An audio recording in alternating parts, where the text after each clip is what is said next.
Frankie touched on it yesterday, but when Trey first came in and kind of struggled, was it just from not playing for a year? Was it getting used to the system? What were the roots of his problem? Yeah, I don't.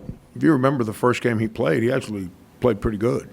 Then he sprained his ankle pretty bad, and he missed the next, I don't know, 8-9 days, and then he got cleared for that first game, like day of the game, and or maybe it was the day before. It was one or the other.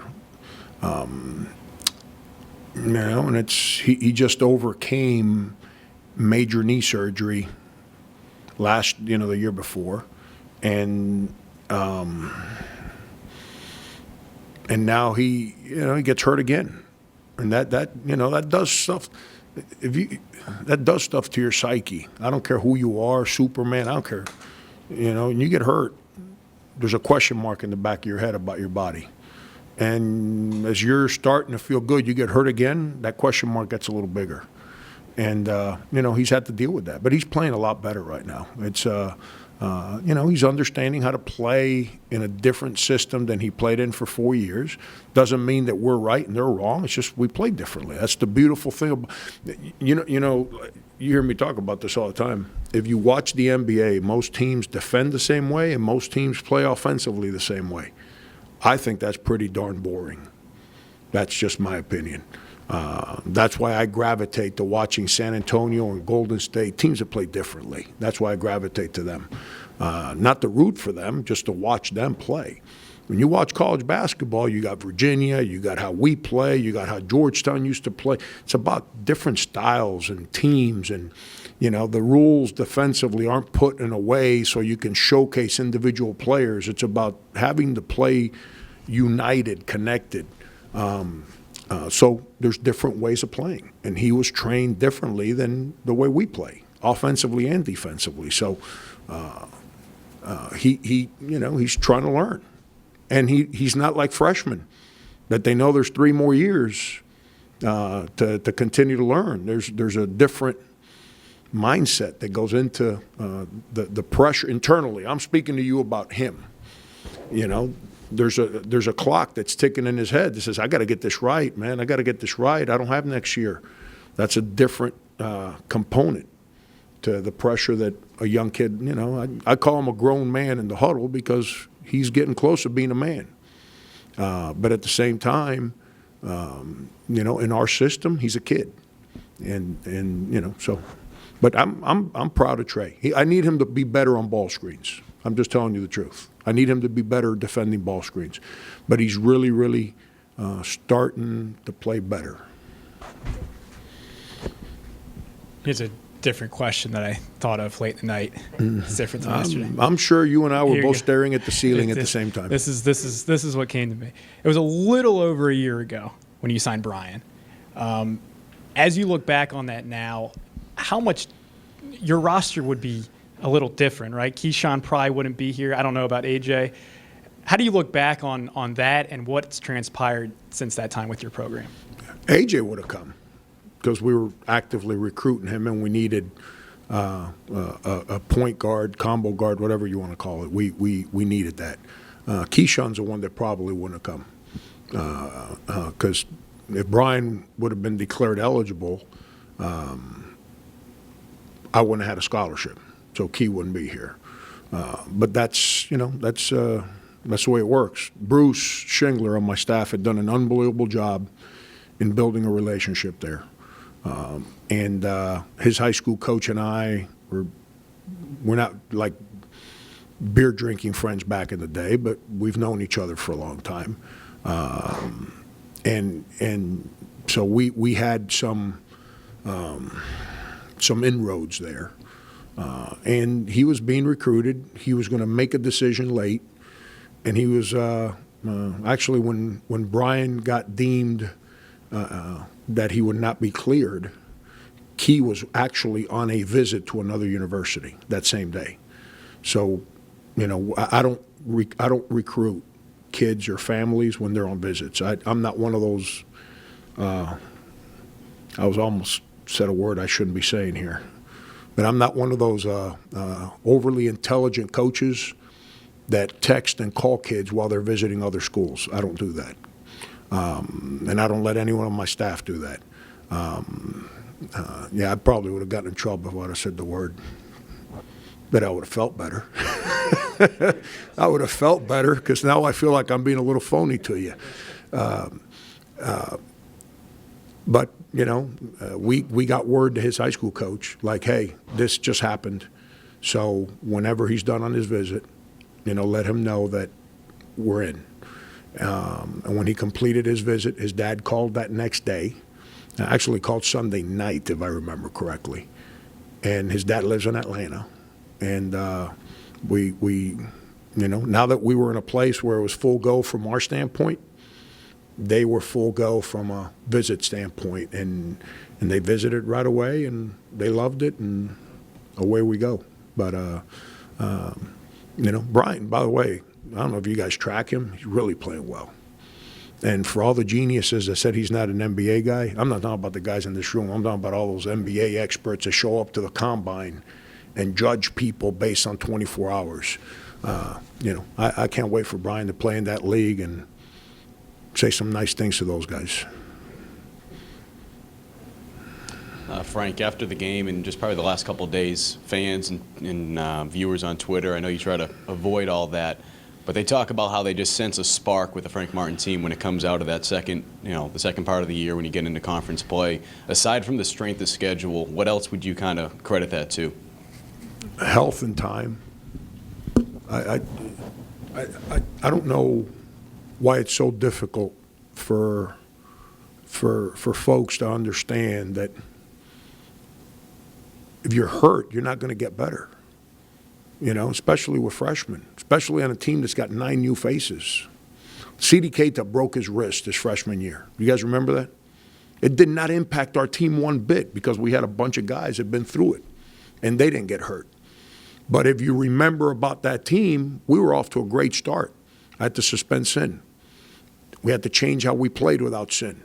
Then when we kind of got back with Sin, PJ goes through his whole upper back neck situation. So now PJ's gone for about a week. So now we got to change how we play. Rolf Felder hurts his knee. Hassani grabbed it. So all the guys that were actually playing minutes now started getting hurt as we were in early conference play. So we were constantly trying to rediscover how we played because we were missing rotation guys. We were missing guys that had been through it before. And then by the end of the year, we went to, I want to say it was Vanderbilt. And we actually played pretty good. We got beat, but we started playing aggressively and with a cohesion again. And then we went to Florida, and they beat us 10 or whatever, but we played with an aggression that we hadn't played with in a while, with a confidence, with a consistency. See, sometimes we don't win, and everyone rushes to judgment based on the result of the game. Internally, I'm not putting all my emotions into that. I put my emotions into that while the game's being played. When the game's over, it's over. Did we play more to our personality? What can we do a little better? Those are the things we look at, and that's what happened with this team. We were hurt. Alonzo Frank is not going to miss 7 weeks of preseason practice where he's never practiced for a day in college basketball and just put on his sneakers and say, hey, I'm back. It just doesn't work that way. I don't care who you are. It doesn't work that way. You know, it takes time. It takes time, and we had 8 new faces, so, you know, I got to understand them. They got to understand me. And our assistants, you know, they got to work and continue to. We collectively have to understand how these kids learn. You don't learn about people. I've said this 100 times, and I don't know why. I was approached by a fan after the game, you know, and I try, because I'm very open with fans. It's not like stay away. No, I get in conversations with them because we need them, and I want them to understand our team's journey. Every team's different, and it takes time. You don't just show up to college and say we're winning. You know, the guys on the other side have talent too, and they've got returning players, and you know we're not going to beat like. Let's take. I'm going to use one game. Okay, Wofford. All right, they're really good. All right, nobody wants to give them credit because their university is small. okay, because of the conference that they're in. They're really good, all right? When you got a guy on your team that breaks Steph's career three-pointers mark, that guy's pretty good, okay? Justin Minaya hurts his knee. I think that game was on Sunday. Hurts his knee on Sunday. Keyshawn had not practiced the whole week with migraines. So now we're down Justin and Keyshawn with no practice time. Keyshawn gets cleared at shoot-around. He's got to play with sunglasses. How are we going to win? Especially no Alonzo Frank. And they've got senior, junior, senior, junior. They were better than us on that day. That's the way it works, man. It takes time. But it's society, man. I said this before. I get mad. I go to restaurants and I'm paying $60 for a steak, but I want that steak out as soon as I put the menu down. You know what I mean? It's just the way we live. It's not the way it works. It's not your first time going to Vandy and playing in that strange layout. You have a lot of young kids. How does that change your coaching style and approach when you try to instruct them when they're all the way down? Yeah, it's a little different now that they let us walk up the sideline. Before where you had to stay on the baseline, it was different for the players because you basically had to, I don't want to say like the whole football script mentality, the 10 plays that you're going to run, but you kind of had to have something like that because whenever the defense set, you don't need them like looking backwards to figure out, what you're trying to call. But by being allowed to walk the sideline, the communication factor with the team is a little better. But it's a different building. It's unique, and it's hard to win there. It's like I know you guys don't want to hear this because I guess they're 0-2 in league play or something like that. 0-3. So everyone wants to write like Vanderbilt's not very good. Arizona State has beaten Kansas 2 years in a row. Okay, 2 years in a row. They went in there. Vandy beat them 17 to be exact. But that's it's the old SEC mentality that because you don't win a game in league play, you're not very good. At least it's the rhetoric that we create within our own league. They're young, but they're really good. They're fast. They're athletic. At home, they shoot it. They're pretty good. I like their team. I know when I tell you I sat and stared at the ceiling last night, it's not because we didn't run a back pick the right way yesterday. It's because I started watching Vanderbilt yesterday, and I was like, jeez, Frank, you talked before conference play about this team trying to find its identity a little bit more. Are you any closer to finding that 3 games in? And I guess how does it compare to some of the other teams and personalities you've had at South Carolina? Yeah, I think we're starting to defend better. We're starting to play a little stronger. I think you're starting to see us shoot free throws, which we didn't do earlier in the year. And it's not just a Chris Silva thing. That's a big part of it, but it's all the guys thing. We're playing fast, which is something that I envisioned this team doing because of the athleticism of AJ and Keyshawn and Hassani. I envisioned us playing fast. We were starting to rebound the ball better. We didn't do that well yesterday. We didn't fight on the glass yesterday. We fought defensively. We fought on offense, but we didn't fight on the glass. And that's why we're, to a certain extent, fortunate we won yesterday because that's a big thing for me. And that doesn't satisfy me. It's just what I believe in that leads to winning. But we got to get back to that. But we're starting to play with a little more poise and discipline. We're not letting. Most of the times, the one thing I've always been, I say most is because you can't say all the time, but the one thing I've always been proud of my teams is that we don't let other teams go on 12-0 runs, 14-2 runs. The game, basketball's a game of runs because it's nonstop. But we usually, someone goes on an 8-2 run and we'll counter with a 6-3 run. And it just kind of stays in the balance. And then we're just persistent, and eventually we overcome. we're starting to do that. Where before, whether it was Wofford or Wyoming, and, you know, when we're on the road, Michigan, Virginia, Clemson, you know, you're in a 5-point game, and all of a sudden you're in a 15-point game because of that run. And when you play those opponents, you can't give up those big runs and survive. And we almost messed ourselves up at Florida, but we were able to counter with a real good run ourselves. And I think that had something to do with their youth at guard. Does that make sense what I'm saying? I mean, we were both kind of in the same boat from an experience standpoint, but those are the things that I think we're starting to do better. Frank, I know there's a long way to go, but can you take some joy in seeing these guys get rewarded for a few games for staying the course, for kind of working hard at practice, those kind of things? No doubt, Pete. No doubt. It's I think if you ask every player in the locker room, like whenever they get in front of you, they'll tell you that we push them hard, but we believe in them, and we don't ever dwell in negativity. We don't sit around and blame. We try to correct and try to find the positives, the things that can help us get better. And like I said yesterday, education. You know, when people get confused, the only thing that gives us clarity is people that are willing to teach us. At least that's the way I've learned. That tells me that person isn't consumed with results. That person's consumed with helping. So that's how we try to go about it.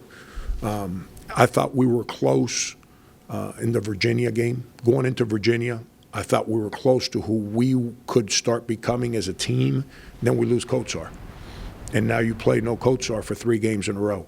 You know, and Mike, like I've told you guys, you know, drives me nuts sometimes because he can be so good. But with all that said, he's one of our 5 best defenders.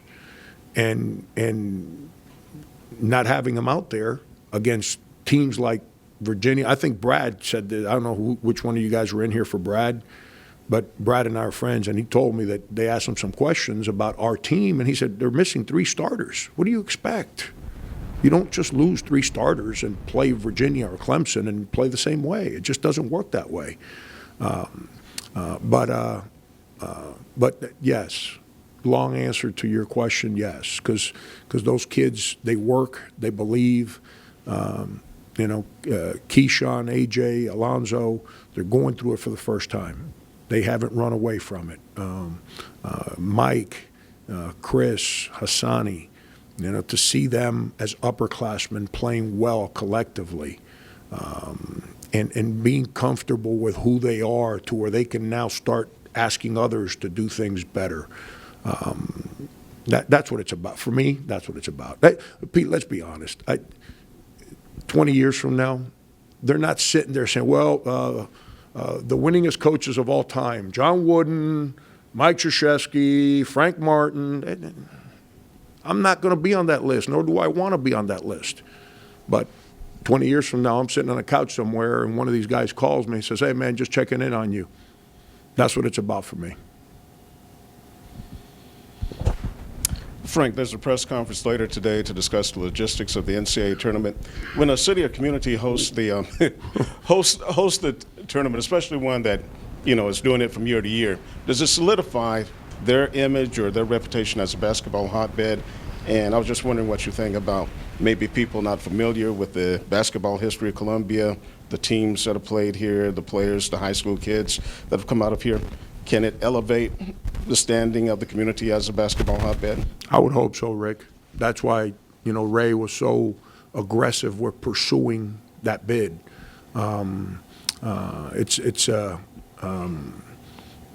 It can be a big window to showcase basketball in Columbia, basketball in South Carolina. Let's not even go to the part of the reasons why we can do this now, where before we couldn't, which I think is the real important thing here. But it's a win-win for everybody. You know, the bad part is that, if we would be an able participant of the tournament, we couldn't play here. That's the only down part. So that means that I would be consumed with coaching our team in a different city, different part of the country, and not be able to be here to help promote and speak about what a great opportunity this is for basketball in this community. But when you look back and you think about, whether it's, the obvious names, the Ray Allens of the world, or Jermaine O'Neal, the guys that have been unbelievable NBA players. Forget about college, NBA players. And for the young kids in this community that don't know these, for whatever reason, young kids in this community don't know that. I say this all the time, Rick. Kevin Garnett, Ray Allen, Jermaine O'Neal, big boy, Stanley Roberts. Those guys were all McDonald All-American. I mean, like really good high school players. 2 of those 4 are Hall of Fame guys. I don't see guys walking around the state with their jerseys. Drives me nuts. Drives me nuts how these young kids are not connecting with those guys whose families still live in the state. And I talked to Jermaine O'Neal the other day. He's trying to do stuff to help build grassroots basketball in this community, and he's doing it. You know why? Because of his love for George Glimpf and this city, and it's it's unfortunate, but that's the reality. Those guys are Hall of Famers. Those guys are like were great high school players, and I run camps for a living. I shouldn't say a living, but I run camps, so I get numerous kids come through our campus from all parts of the state every summer. I've never seen one wearing a Ray Allen jersey or a Kevin Garnett jersey. That bothers me, because those guys didn't play at this university, but this is their home. And I think it'd be a great opportunity to be able to showcase some of the greatness that has come through here. And when I mean here, I'm not just talking the university. I'm talking about the city, the state, the Midlands, and help promote that grassroots basketball here is pretty good. What's the update on Minaya? When would you expect him back? And when he is able to come back and play at 100% efficiency where he was before the injury, because things are going so well with your lineup and your rotation right now, how do you plan? Have you thought about how you would work him back in? Yeah, it's, him and Keyshawn are 2 completely different players. They play differently. I haven't sat down and tried to figure that one out yet. That's one of those. I'll cross that bridge when I get there. Kind of deal. He's getting tested on his strength. His hamstrings are as strong as they need to be. The kneecap situation, which I believe I shared with you guys, has stabilized. So now his range of motion's good. The swelling's all gone. We need his quads to get to a place where they're as strong as the hamstrings. And he's working at it really hard. And he's getting tested later today. I think it's at 1:30 for that quad strength. And as soon as that quad gets to 85% of the strength, 85% of the other quad, he'll be cleared to start doing stuff on the court. So we're close. We're close. Now, then the second part to that is that once he gets cleared, he's going to have to go through 3 or 4 practices and make sure that knee responds the right way, because you don't want to just throw him out. He's been gone for so long. Just throw him in a game, and that knee flares up, and now he's done for the next 2-3 weeks, and you burn an opportunity to redshirt if that's what the next step would be. So, but how do I throw him back in there? That's the challenges that we face as coaches. When you deal with injuries, you open up a door, someone else steps in. You talk all the time about all hands on deck. Everyone has to be ready to go. When your number's called, you got to be prepared, and our guys have done that. And whenever that day comes, then I got to sit back and figure out. I know what he can do because I've coached him before. So it's a matter of I'll say this. It's a lot harder. I don't know if I'm going to answer the question the right way, but let me give it to you this way. It's a lot harder to incorporate Alonzo Frank into what we're doing because I've never coached him before. It'd be a little easier to incorporate Justin into what we're doing. Frank, you gave a little Jermaine update last week on radio. It's probably not a fair question because it's ultimately his decision, but if you do get a favorable ruling like in the next week or so, you're already halfway through the season. How would you advise and handle that situation? And do you anticipate anything coming soon? Yeah, I have to stay out of those decisions, whether it's his because of his situation or the injured guys, because any opinion I would share is probably going to be biased, slanted to helping us win. So I need to stay out of that. But I can tell you as a parent, if he got cleared next week, I'd probably call the coach and say, hey, I know he's eligible, but I don't want to burn a year. As a dad, that's what I would do. But as a dad, I would also leave it. That would be my advice. But I would leave it in the hands of my child to make his own decision because he's the one that's out there practicing every day with his teammates. The one thing you don't ever, as an athlete, the one thing you don't ever want to be is that guy that makes a decision as to what's best for me when you're out there and your guys are laying it on the line every single day. You lose credibility with your teammates. You know, when they're out there, you're eligible to play and you're healthy to play, and they're out there taking charges, rolling an ankle, playing through injury, whatever, and you choose not to play for personal reasons. Does that make sense what I'm saying? But that's a decision that young man would have to make. But as a dad, which I am, I would advise, like, makes no sense to play right now. Why? Because by the time you get reincorporated, even those that practice every day, into the game and minutes, so you're going to end up playing in 12 games to play 10 minutes a game. There's no guarantee of how many minutes. So that would be my advice as a parent. But I stay out of that. Do you anticipate anything coming soon, or is that still? I wish I had an answer. I wish somebody would just give me a deadline, so then I can tell you we're knowing on that. We know on this date. I wish there was a deadline that I'd be, but it's frustrating. Yes, circling back to Mania, you mentioned a red shirt there. Have you talked at all about a medical red shirt with him? And I guess how's TJ doing after his procedure this week? Yeah, Justin, his dad, and I spoke about all the possibilities before the surgery. And then Justin and I sat down about 10, 12 days ago, and right at the beginning of January. So not that long, 10 days ago or so. And because the January 16 is the drop dead date, anyone that plays on January 16 or thereafter cannot redshirt.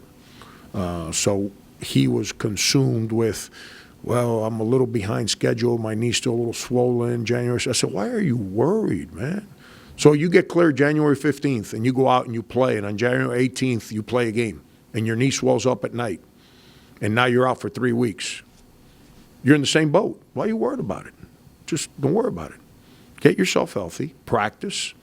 When you feel good about your body and you're in a place where they tell you you're good to go, your body's telling you you're good to go, then you make the decision. And once again, I'm going to support what's best for the young man and what his family wants to do. I'm always going to be in that situation. I'm never going to force somebody to play a game above what's best for them. And TJ's doing well. I'm sure you guys see him. He rolls around that little cart. He's having the time of his life. He don't have to run sprints. He don't have me, that 300-pound bear on his back every time he's trying to make a decision. It's TJ's a real good dude. He got personality. He's on that scooter in practice, rolling around, yelling at guys. He's okay. He's doing all right. Frank, you talk about Vanderbilt's roster makeup. They've got a lot of new faces in important roles. Can you tell us a little bit about what you've seen from Shatu and Neesmith so far? Yeah, it's their point guard Lee, since we're I can't help myself, Phil. Since we're so consumed with football, it's Amp Lee's son, and he is a jet with the ball. Like, he was playing real well last year as a freshman, and then conference play started. He got kind of, I don't want to say swallowed up, but like all freshmen, just conference plays hard. But he is, holy cow, is he fast with that ball. And he's aggressive. He plays downhill. And then now they got, Simi, who's, or Shimmy, he plays like a point center. Like, he's the one bringing the ball up the court at 6'9", 6'10", making decisions in the open court. When they're running, I'm talking about, which puts an unbelievable pressure on your defense, because who's taught to stop the ball in the open court? Your guards. But their 6'10" guy's the one that's bringing it up the court while everyone runs. Neesmith, who obviously from Charleston, won a bunch of state championships at Porter Gaud for my friend John Pearson, who we recruited pretty hard, is really, really coming on. Early in the year, it was kind of a little up and down based on what I saw, but he's been in the starting lineup now as of late, and really, really, he plays with a toughness and aggressiveness. Everyone spoke about his scoring ability. When I was recruiting him, I talked to him about his ability to defend and rebound, and he's doing that really well right now. He plays with an aggression and strength, but they're fast, man. Holy cow, are they fast. They fly down the court. And so now you got Neesmith, who's an athlete, Lee, who either he has the ball or he's flying down the court. You got Toy, who's I believe he's a fifth-year senior. He's flying down the court. And then you got, I can't remember, the transfer from Notre Dame, who shoots a cover off the ball. So now he's trailing, so you get sucked down trying to collapse to protect all these guys attacking the rim, and now he just shows up and bang. And they put unbelievable pressure on your transition defense, but they're good. They're good. If you would have watched him on film when they had Garland, holy cow, wow, that's unfortunate what happened to that young man, because he's special. And but they're a good team. They really are.